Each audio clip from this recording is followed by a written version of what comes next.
ನಮಸ್ಕಾರ ವೀಕ್ಷಕರೇ, ಬಳ್ಳಾರಿ ಬೆಳಗಾಯಿತು ಚಾನೆಲ್ಗೆ ಸ್ವಾಗತ. ಜಿಲ್ಲೆಯಲ್ಲಿ ಪ್ರತಿನಿತ್ಯ ನಡೆಯುವ ಎಲ್ಲ ಆಗುಹೋಗುಗಳನ್ನು ತಿಳಿದುಕೊಳ್ಳಲು ವೀಕ್ಷಿಸಿ ಬಳ್ಳಾರಿ ಬೆಳಗಾಯಿತು ಯೂಟ್ಯೂಬ್ ಚಾನೆಲ್. ನನ್ನ ಹೆಸರು ಜಾಗನೂರು ಮಲ್ಲಿಕಾರ್ಜುನ್ ರೆಡ್ಡಿ ಅಂತ. ನಾನು ಒಬ್ಬ ವಕೀಲನಾಗಿ ಇದ್ದೀನಿ. ಆಮೇಲೆ ಚಾಗನೂರು ಸಿರುವಾರ ನೀರಾವರಿ ಭೂ ಹೋರಾಟ ರಕ್ಷಣಾ ಸಮಿತಿಗೆ ನಾನೊಬ್ಬ ಸಂಚಾಲಕನಾಗಿ ಕೆಲಸ ಮಾಡ್ತಾಯಿದ್ದೀನಿ. ಈಗೇನು 12 ವರ್ಷಗಳಿಂದ ನೀರಾವರಿ ಭೂಮಿಯಲ್ಲಿ ಬಳ್ಳಾರಿಯಲ್ಲಿ ಎರಡು ವಿಮಾನ ಇದ್ದರೂ ಕೂಡ 3ನೇ ವಿಮಾನ ನಿಲ್ದಾಣವನ್ನು ಮಾಡ್ತೀವಿ, ಅದು ಸಮೃದ್ಧವಾದ ನೀರಾವರಿ ಭೂಮಿಯಲ್ಲಿ ಮಾಡ್ತೀವಿ ಅಂದಾಗ ನಾವು ಅದಕ್ಕೆ ವಿರೋಧ ಮಾಡಿ ಯಾವುದೇ ಕಾರಣಕ್ಕೂ ಭೂಮಿ ಕೊಡಲ್ಲ ಅಂತ ಹೇಳಿದ್ದೀವಿ. ಈಗ ಭೂಮಿ ಪೂಜೆ ಆಗಿದೆ ಅಂತೇಳಿ ವರದಿಗಳು ಬಂದಿದ್ದಾವೆ.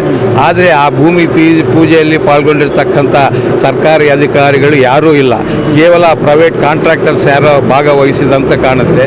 ಅಲ್ಲಿ ಕನಿಷ್ಠ ಒಬ್ಬ MLA ಇಲ್ಲ, ಒಬ್ಬ ಡಿಸ್ಟ್ರಿಕ್ಟ್ ಇನ್ಚಾರ್ಜ್ ಮಿನಿಸ್ಟ್ರು ಇಲ್ಲ, ಅಥವಾ ತಹಸೀಲ್ದಾರ್ ಆದರೂ ಅಲ್ಲಿ ಇರಬೇಕಾಗಿತ್ತು ಸರ್ಕಾರಿ ವತಿಯಿಂದ ಕಾರ್ಯಕ್ರಮ ನಡೀತಾ ಇರಬೇಕಾದ್ರೆ. ಆದರೆ ಸರ್ಕಾರಿ ವತಿಯಿಂದ ಇದು ಕಾರ್ಯಕ್ರಮ ಅಲ್ಲ, ಕಾಂಟ್ರಾಕ್ಟರ್ಸ್ ಮಾಡಿದಂತಹ ಕಾರ್ಯಕ್ರಮ. ಮನೆ ಸಾಸಿದ ತಕ್ಷಣ ಹಬ್ಬ ಏನೂ ಆಗಲ್ಲ, ಇವ್ರು ಪೂಜೆ ಮಾಡಿದ ತಕ್ಷಣ ವಿಮಾನ ನಿಲ್ದಾಣ ಆಗಲ್ಲ. ನಾವು ಕೋರ್ಟಲ್ಲಿ ಪ್ರಶ್ನೆ ಮಾಡಿ ಕೋರ್ಟ್ ಬಾಗಿಲು ಹತ್ತಿದ್ದೀವಿ. ಕೋರ್ಟ್ನಲ್ಲಿ ತೀರ್ಮಾನ ಆಗಬೇಕಾಗಿದೆ. ನಮಗೆ ಸಂಪೂರ್ಣ ನಂಬಿಕೆ ಇದೆ ಕೋರ್ಟಲ್ಲಿ ನಮಗೆ ನ್ಯಾಯ ಸಿಗುತ್ತೆ ಅಂತ ಹೇಳಿ. ಮತ್ತು ಇವತ್ತು ಕಾಮಗಾರಿ ಶುರು ಮಾಡ್ತೀವಿ ಅಂತೇಳಿ ಸರ್ಕಾರ 150 ಕೋಟಿ ರಿಲೀಸ್ ಮಾಡಿದ್ದಾರೆ ಅಂತ ಹೇಳಿ ನಾವು ಖರ್ಚು ಮಾಡ್ತೀವಿ ಅಂದರೆ ಯಾರಪ್ಪನ ಸೊತ್ತು? ಸಾರ್ವಜನಿಕರ ಸೊತ್ತು ಅದು. ನಾಳೆ ದಿವಸ ಕೋರ್ಟಿನ ಆದೇಶ ಬಂದು ರೈತರಿಗೆ ಈ ಭೂಮಿ ಮೀಸಲಾಗಿ ಇಡಲಾಗಿದೆ ಅಂದಾಗ ವೇಸ್ಟ್ ಆಗಿರೋ ದುಡ್ಡು ಯಾರ ಜವಾಬ್ದಾರಿ? ಅದಕ್ಕೆ ಸರ್ಕಾರ ಎಚ್ಚೆತ್ತುಕೊಳ್ಬೇಕು. ಅನವಶ್ಯಕವಾಗಿ ಪಬ್ಲಿಕ್ ಮನಿನ ವೇಸ್ಟ್ ಮಾಡಬಾರ್ದು. ನಾವು ಮುಂದುವರಿತೀವಿ, ನಮ್ಮದು ಅಧಿಕಾರ ಇದೆ ಅಂದರೆ ಅದಕ್ಕೆ ಅನುಭವಿಸ್ತಾರೆ. ಶ್ರೀಕೃಷ್ಣ ದೇವರಾಯರಿಗೆ ಮತ್ತೊಂದು ಹೆಸರಿದೆ, ರೈತರಾಯ ಅಂತ ಕರೀತಾರೆ.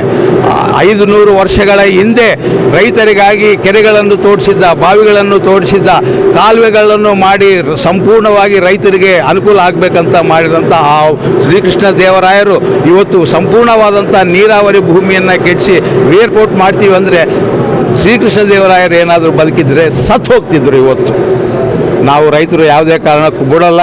ನಾವು ನೀರಾವರಿ ಭೂಮಿಯನ್ನು ಕಾಪಾಡಿಕೊಳ್ಳೋಕ್ಕೆ ನಮ್ಮ ಪ್ರಯತ್ನ ಏನಿದೆಯೋ ಕೊನೆ ಉಸಿರಿವರೆಗೂ ನಾವು ಹೋರಾಟ ಮಾಡ್ತೀವಿ. ನನ್ನ ಹೆಸರು ಮಾಧವ ರೆಡ್ಡಿ ಅಂತೇಳಿ ರೈತ ಸಂಘದಲ್ಲಿ ಕಾರ್ಯಾಧ್ಯಕ್ಷನಾಗಿ ಕೆಲಸ ಮಾಡ್ತಾಯಿದ್ದೇನೆ.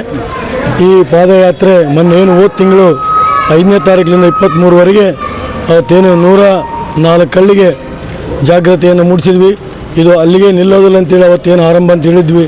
ಮತ್ತು ಮೊನ್ನೆನೇ ಚಾಲೂ ಮಾಡಿ 7, 8, 9 ಇವತ್ತು ಕೂಡ ಸುಮಾರು 15 ಹಳ್ಳಿಗೆ ಈ 3 ಕಾನೂನುಗಳ ಬಗ್ಗೆ ಏನು ತಿಳುವಳಿಕೆ ಹೇಳಿಸೋ ಕಾರ್ಯಕ್ರಮ, ಅರಿವನ್ನು ಮೂಡಿಸೋ ಕಾರ್ಯಕ್ರಮ, ರೈತರಲ್ಲಿ ಜಾಗೃತಿ ಮೂಡಿಸೋ ಕಾರ್ಯಕ್ರಮ ಇದು ರದ್ದಾಗಲಿದ್ರೆ ಹಳ್ಳಿಯಲ್ಲಿ ಸುಮ್ಮನೆ ಇರೋದಿಲ್ಲ ಅಂತೇಳಿ ಹೇಳ್ತಾ ಈ ಹೋರಾಟವನ್ನು ಮತ್ತೆ ಹಳ್ಳಿಗೆ ಮುಂದೆ ಪ್ರಾರಂಭ ಆಗುತ್ತೆ. ರದ್ದಾಗಬೇಕು, ಇಲ್ಲ ಅಂದರೆ ಈ ಹೋರಾಟ ನಿಲ್ಲೋದಿಲ್ಲ ಅಂತ ಹೇಳ್ತೀವಿ. ಬಳ್ಳಾರಿಯ ನಿರಂತರ ಸುದ್ದಿಗಾಗಿ ಬಳ್ಳಾರಿ ಬೆಳಗಾಯಿತು ಚಾನೆಲ್ನ ಸಬ್ಸ್ಕ್ರೈಬ್ ಮಾಡಿ ಹಾಗೂ ಬೆಲ್ ಐಕಾನ್ ಒತ್ತಿ.